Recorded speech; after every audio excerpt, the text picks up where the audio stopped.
또 이장원 세무사님인데. 반갑습니다. 네. 이장원 세무사입니다. 저는 필명 두꺼비 세무사 쓰고 있고요. 두꺼비? 왜 두꺼비예요? 제 첫째 아이 태명이 두꺼비였어요. 근데 그래서? 이제 거기다 이제 갖다 붙였죠. 이제 두려울 때 꺼내보는 비법. 이제 자산관리 위주로 하고 있습니다. 100억에서 이제 500억대 분들이 이제 주 고객이시고.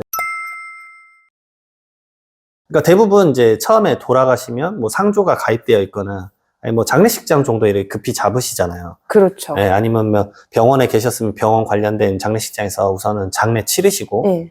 3일장 할 때부터 저는 이제 말씀드려요. 장례 비용 영수증부터 잘 가지고 계셔라. 아, 마음 추스리기도 바쁜데 네, 그런 거부터 해야 되는 거예요. 근데 이제 좀 안타깝지만 이거 잘 해놔야 되는 이유가 뭐냐면 2차적 슬픔이 결국은 3개월 이내에 오시더라고요.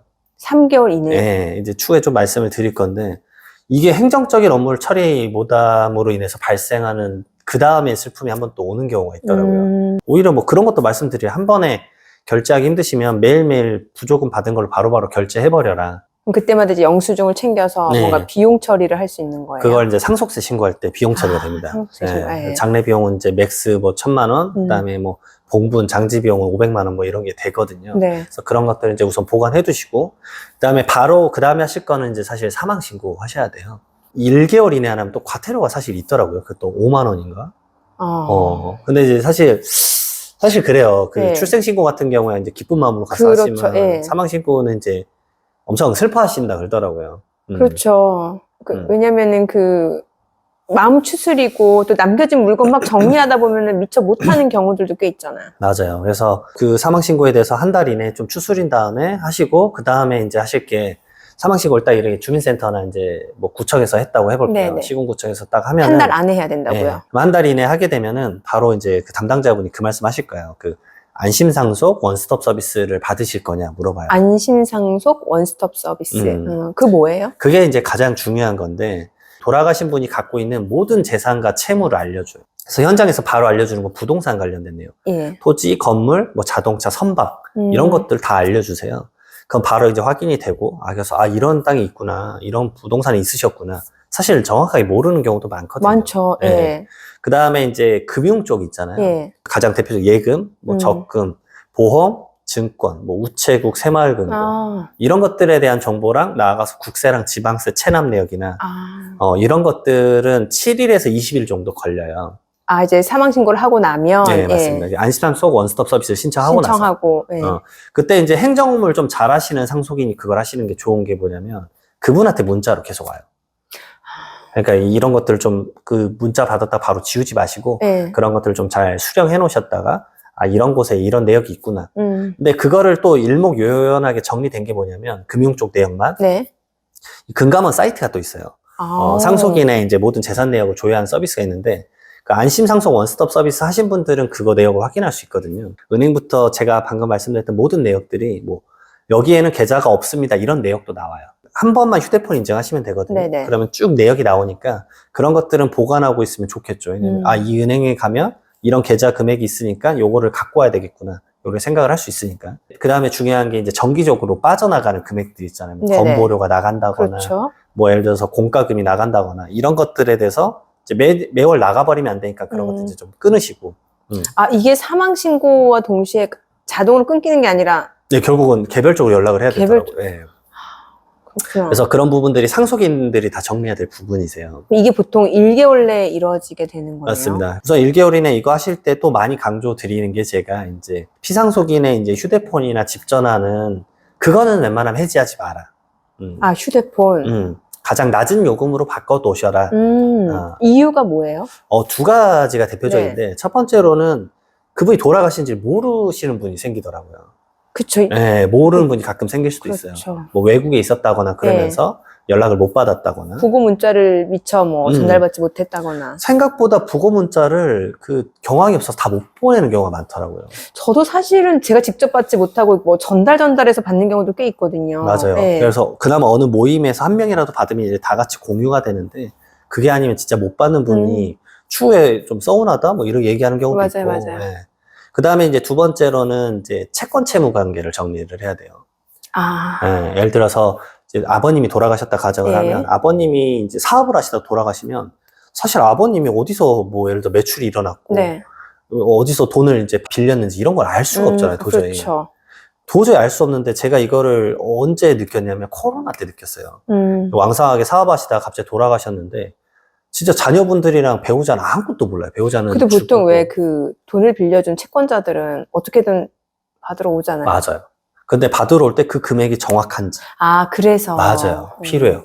아니 1억 빌렸다고 하는데 아버님이 계좌에서 5천만 원 준 거 있지 않냐. 아, 부분 변제를 네, 했을 부분 변제 수도 하지 있고. 않았냐. 뭐 그런 것도 있고. 근데 아버지가 돈을 받아야 될 게 있는데 절대 이제 식장에 안 나타나시죠. 그렇죠. 돈을 네. 갚아야 될 사람은 안 나타나죠, 보통. 네, 안 네. 나타날 수 있으니까 이제 그런 것들에 대한 정리를 하기 위해서라도 그래서 카톡 내역이나 뭐 웬만한 것들 다 확인을 해야 돼요. 그래서 문자는. 1년 동안은 좀 유지를 예. 하는 게 좋다. 그래서 그런 것들도 다 뒤져서 막 휴대폰 초기화 이런 거 절대 하지 말라고요. 아, 초기화해버리면 연락처 다 날아가 버리잖아요. 그렇죠. 그러니까 아무 생각 없이 그런 것들 뭐 정리하신다고 하는데 왜냐면 사진첩에 또 그런 경우도 있었어요. 돈 빌려주고 차용증 찍어놓은 게 있었어요. 아, 보통 요즘에는 그냥 사진으로 네, 찍는 경우가 찍어놓으니까. 많으니까. 그런 것들 확인하셔야 돼요. 아. 네. 이메일도 확인하면 나한테 보내놓은 메일함에 뭐 스캔본이 있을 수도 있고 그렇거든요, 사실은. 그러니까 그런 것들 좀 확인을 해야 되는 부분이 있기 때문에 잘 챙기시라고 말씀드리고요.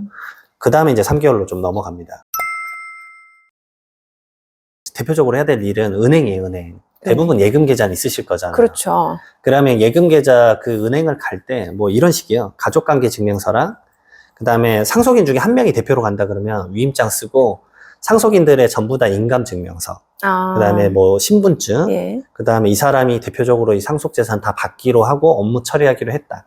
왜냐면 상속인 중에 다 바쁘시니까. 그렇죠. 그러니까 상속인 중에 행정 업무에 좀 능하면서 시간이 좀 여유가 되시는 분이 이거 하는 게 좋아요. 왜냐면 은행 가고 그다음 보험사 같은 경우는 또 보험 본점을 가야 되거든요.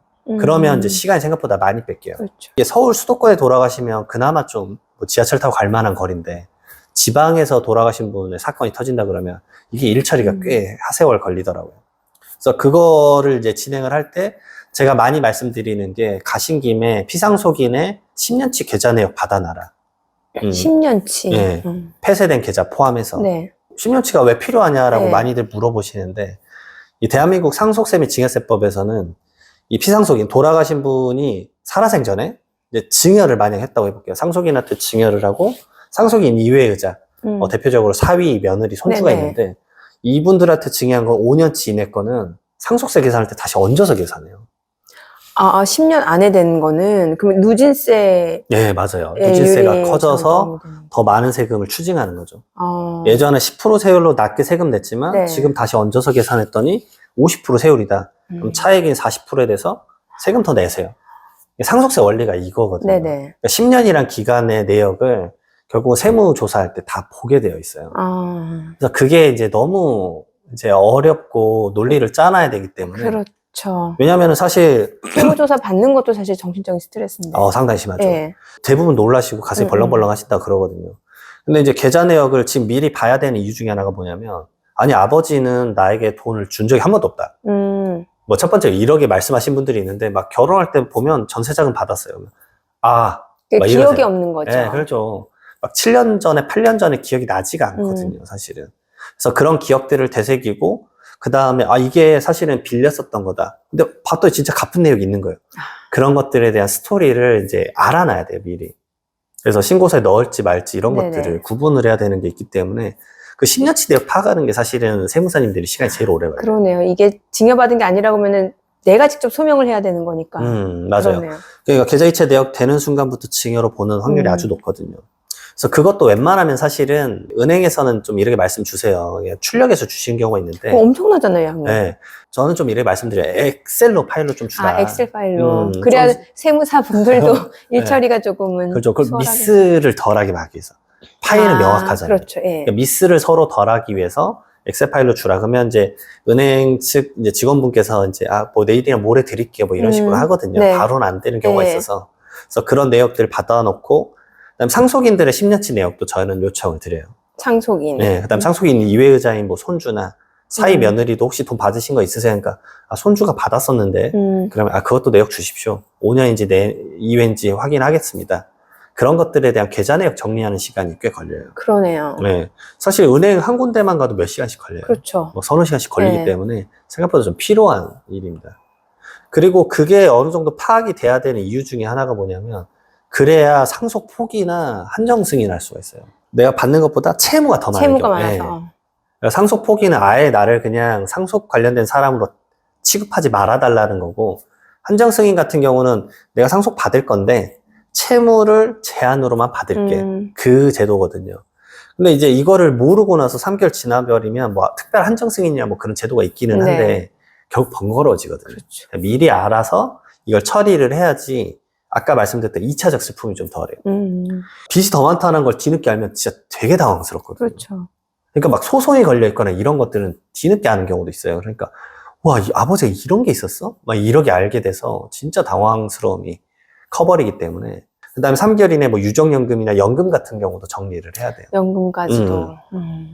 그 다음에 이제 3개월 끝나고 이제 6개월로 넘어갑니다. 상속 개시일이 속하는 달의 말일로부터 6개월이거든요. 상속 개시일이 속하는 달 말일부터 네. 6개월. 그러니까 표현 간단합니다. 12월 예를 들어서 뭐 15일 날 돌아가셨다. 그럼 12월 31일부터. 네, 그 기점으로 6월 말이니까 뭐 6월 30일까지. 네. 이때까지 이제 세금 신고 3가지를 하셔야 돼요. 그러니까 3가지가 이제 첫 번째로는 말씀드렸던 상속세. 네. 신고도 하지만 납부도 하셔야 돼요. 신고 납부. 네, 그리고 두 번째로 취득세. 취득세. 신고 및 납부. 왜냐면 대한민국 상속세 평균 나오면 이제 이 토탈 통계가 나오거든요. 네. 그냥 간단합니다. 주택 한 채, 그리고 현금 한 2천만 원, 근데 보험 가끔 있으시고, 주식 가끔 있으시고, 코인은 진짜 가끔 있으시고, 코인. 예. 네. 근데 그 주택 가격이 예전에 3억 원짜리가 15억이 된 것 뿐이거든요. 네. 그래서 상속세 과세 대상 되신 분들이 음. 아주 많은 상황이에요, 사실은. 그래서 취득세, 부동산 같은 거 취득세 내야 되니까. 그 다음에 세 번째로는 이분이 사업하다 돌아가셨으면 대부분이 그거예요. 부동산 임대 사업. 네. 하시다 돌아가셨으면 그것에 대한 돌아가시는 달까지의 부동산 임대 소득세, 종합소득세 신고를 해야 됩니다. 네. 근데 여기서 가장 큰 세금은 사실 상속세입니다. 저는 이제 하루에 한 타임이나 두 타임은 무조건 이제 약간 무료 상담을 해드려요. 상속세는. 네. 사실 뭐 저도 정신이 없지만 첫 미팅 때 세금을 바로 말씀드려요. 왜냐면 안 그러면 이 6개월 동안은 재원 마련을 못 하세요.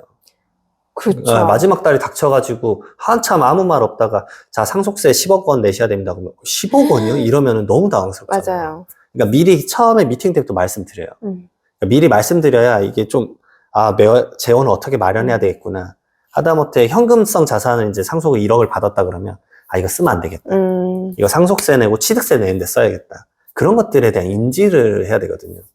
그래도 상속세가 사실 너무 높아요. 그러면 이제 납부 제도 중에 뭐 연부연납 제도, 쪼개서 11조각 쪼개서 내는 거, 뭐 그런 제도까지 좀 활용한다거나. 그래서 이 3가지 것까지 좀 고려를 해서 신고하고, 그 다음에 끝이 아니죠, 사실은. 그 다음에 9개월 이내 이제 조사. 조사? 상속세는 세무조사를 무조건 합니다. 조사할 때 아까 말씀드렸던 사전증여. 네. 10년간 증여한 내역. 이게 대부분 조사 99%가 이거예요. 아. 제대로, 이 증여 뭐야? 이거 준 거 뭐야? 이거 소명하세요. 근데 조사가 10주 정도예요. 오래 걸리죠. 네, 생각보다 길게 하기 때문에 그것에 대한 논리를 신고서 넣을 때부터 좀 짜 놓으셔야지 좀 2차적 슬픔이 좀 덜한다 라고 말씀을 드리죠. 돌아가신 부모님 슬픔을 추스리기도 전에 또 시간별로 이렇게 체크해야 될 것들이 굉장히 많네요. 거의 15개월 동안 이걸 트랙을 가야 되니까 피로도가 좀 세무조사까지 포함하면 그렇겠네요. 네, 맞아요. 세액이 결정이 되는 거죠. 네, 그 그때 뭐 추징을 받으실 수도 있고 안 받으실 수도 있고. 댓글? 자, 구독? 좋아요, 댓글, 구독, 알람 설정하시죠. 네. 조댓글? 예. 좋아요? 댓글, 구독? 알람 설정 해주세요. 부탁드리겠습니다. 예.